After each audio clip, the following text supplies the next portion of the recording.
Hello dear students, welcome in ASC starter. कैसे हैं आप सब। आज की जो वीडियो रहने वाली है वो सोशल साइंस की रहेगी, क्लास 9 की। असेसमेंट वर्कशीट 03 से रिलेटेड रहेगी और ये 18 अगस्त से रिलेटेड रहेगी। इससे पहले मैंने इंग्लिश की और मैथ्स की और भी बहुत सारे सब्जेक्ट्स की वर्कशीट ऑलरेडी बना चुका हूँ जो असेसमेंट से रिलेटेड है। आप चाहे तो वो भी चैनल पर जाकर देख सकते हैं। ठीक है, तो आज की वर्कशीट जो है एसएसटी की हम फटाफट स्टार्ट करते हैं। देखिए, पहला क्वेश्चन बोला गया है the part of Himalaya lying between Indus and the Sutlej river is called. ये कह रहा है जो इंदुज रिवर है और जो सतलुज रिवर है उसके बीच के जो पार्ट है उसको हम किस नाम से जानते हैं। तो उसको बच्चों पंजाब हिमालय के नाम से जाना जाता है। और आपको ये भी पता होना चाहिए कि ये जो सतलुज है वो इंदुज की ट्रिब्यूटरीज है। ठीक है, आपको जो इंदुज है उसकी सारी ट्रिब्यूटरीज पता होनी चाहिए, सतलुज, रावी, ब्यास, चिनाब, झेलम। ठीक है, ये आपको अच्छे से पता होना चाहिए क्योंकि एग्ज़ाम में केवल यही क्वेश्चन नहीं पूछता। ठीक है, कुछ और भी पूछ सकता है। उसके बाद नेक्स्ट है which of the following range of Himalaya is known as greater Himalayas. ये कह रहा है कि जो हिमालय की जो रेंज है ना तो उसमें ग्रेटर हिमालय किसको जाना जाता है। तो देखो, हिमालय के 3 पार्ट होते हैं। ठीक है, एक ग्रेटर होता है, मिडल होता है, लोअर होता है। तो जो ग्रेटर हिमालय होता है उसे हिमाद्री के नाम से जाना जाता है और जो मिडल होता है ना उसे हिमाचल और जो लोअर होता है उसे शिवालिक के नाम से जाना जाता है। आपको अच्छे से पता होना चाहिए क्योंकि एग्ज़ाम में केवल यही क्वेश्चन नहीं आएंगे। ठीक है, तो आप अच्छे से प्रिपरेशन कीजिए। उसके बाद जो है थर्ड क्वेश्चन पूछा गया है कि हाईएस्ट पीक जो वेस्टर्न घाट की है उसका नाम क्या है।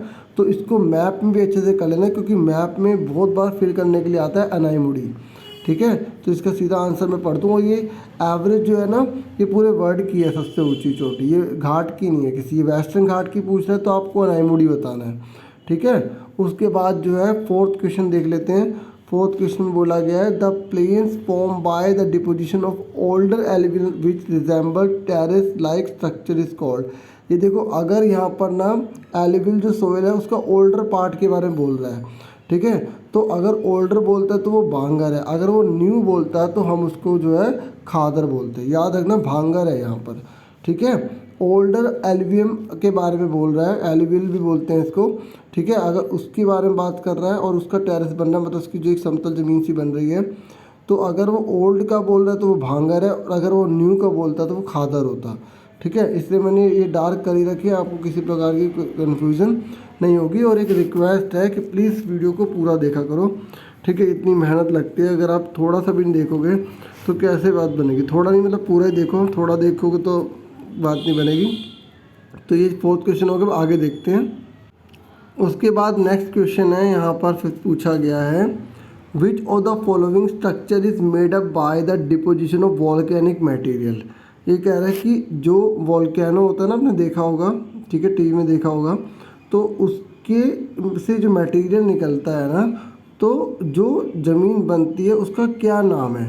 तो उसका नाम है पेनिनसुलर प्लेट्यू। ठीक है, याद रखना, जो ज्वालामुखी के फटने से मतलब जो वॉल्केनो से जो चीज़ निकल रही है, जो मटेरियल निकल रहा है उससे जो फॉर्म बन रहा है ना वो होता है पेनिनसुलर प्लेट्यू। ठीक है, उसके बाद ये बोल रहा है द क्रीसेंट शेप ड्यून्स। देखो, क्रीसेंट मतलब होता है आधे चांद की तरह। तो आधे चांद के ऐसे ड्यून्स बनते हैं। अगर आपको रेगिस्तान या राजस्थान जाने का मौका मिले तो आप यहाँ देखेंगे ऐसे क्रीसेंट ड्यून्स बनते हैं, नहीं तो आप गूगल पर भी देख सकते हैं अगर आप इंटरेस्टेड है तो ये कह रहा है कि इंडियन डेजर्ट में जो क्रिसेंट शेप के ड्यून्स बनते हैं उसको किस नाम से जाना जाता है। तो उसको बच्चों जो है बारकांस के नाम से जाना जाता है। ठीक है, तो बारकांस आपका ये आंसर बी आएगा। ठीक है, ये आप आराम से देख सकते हैं, बिल्कुल क्लियरली किया गया है। उसके बाद जो है 7 से लेकर 10 तक क्वेश्चन है। यहाँ बोला गया है कि आपको जो स्टेटमेंट दे रखी है, ठीक है, एक असर्शन की है, एक रीज़न की है। तो आपको याद होगा मैंने मैथ में भी आपको अच्छे समझाया था कि इस प्रकार के क्वेश्चन एग्जाम में आएंगे। जैसे अब यहाँ पर ABCD लिखा है तो आप ए पर तब टिक कर देंगे जब असर्शन और रीज़न दोनों सही होंगे और रीज़न बिल्कुल सही एक्सप्लेन कर रहा होगा असर्शन के बारे में। और आप बी पे तब टिक करेंगे जब असर्शन और रीज़न तो ट्रू होंगे लेकिन जो रीज़न है ना वो असर्शन का सही नहीं होगा। और सी पे तब टिक करेंगे, असर्शन ए तब करेक्ट करेंगे, सी पे तब टिक करेंगे जब असर्शन ए सही होगा, रीज़न गलत होगा। और डी पे तब टिक करेंगे जब असर्शन ए गलत होगा और रीज़न जो आर है वो सही होगा। ठीक है, तो अब यहाँ बोला गया है कि ईस्टर्न जो कोस्टल प्लेन होते हैं वो वाइड होते हैं, जो ईस्टर्न जो कोस्टल जो जगह होती है वो चौड़ी होती है। ठीक है, तो बिल्कुल सही बात है। उसके बाद कह रहा है कि several reverse form delta air, तो यहाँ पर बहुत सारे जो है रिवर डेल्टा को बनाती है। ठीक है, तो ये बिल्कुल सही है, क्योंकि देखो वाइड है जिसकी वजह से काफ़ी स्पेस मिलता है, नदियाँ बहुत ज़्यादा होती हैं जिसकी वजह से ऐसा डेल्टा बन जाते हैं। ठीक है, ऐसे ही फॉर्म में डेल्टा बन जाते हैं। तो ये बिल्कुल इसको सही एक्सप्लेन कर रहा है, दोनों ट्रू भी हैं, तो इसका मतलब ए पर हम टिक कर देंगे, यानी कि पहले वाली स्टेटमेंट के अकॉर्डिंग। ठीक है, अब उसके बाद आगे आ जाओ। उसके बाद जो है नेक्स्ट बोला गया 8th पे कि the desert areas have space vegetation. ठीक है, मतलब कहने का है कि जो डेजर्ट एरिया होते हैं वहाँ पे बहुत ही मात्रा में कम वेजिटेशन पाया जाता है, मतलब बहुत ही कम जो है वनस्पति वहाँ पर होती है। भाई रेगिस्तान है तो सिंपल सी बात है वो कम ही होगी, है ना। तो ये कह रहे the desert area receive scanty rainfall, कह रहा है इसका रीज़न ये है कि यहाँ पर बहुत ही कम बारिश होती है। सिंपल सी बात है, जब बारिश कम होगी तो वेजिटेशन भी कम होगा। इसका मतलब ये दोनों के दोनों बिल्कुल सही बता रहे हैं, एक तो दोनों ट्रू हैं, दूसरा ये जो रीज़न है ये बिल्कुल सही से इसको एक्सप्लेन कर रहा है। तो इस वाले पे भी हम ए पे टिक कर देंगे। ठीक है, ये हमारा आंसर आ गया। ठीक है, समझ में आ गया आप सबको। उसके बाद जो है आगे देख लो।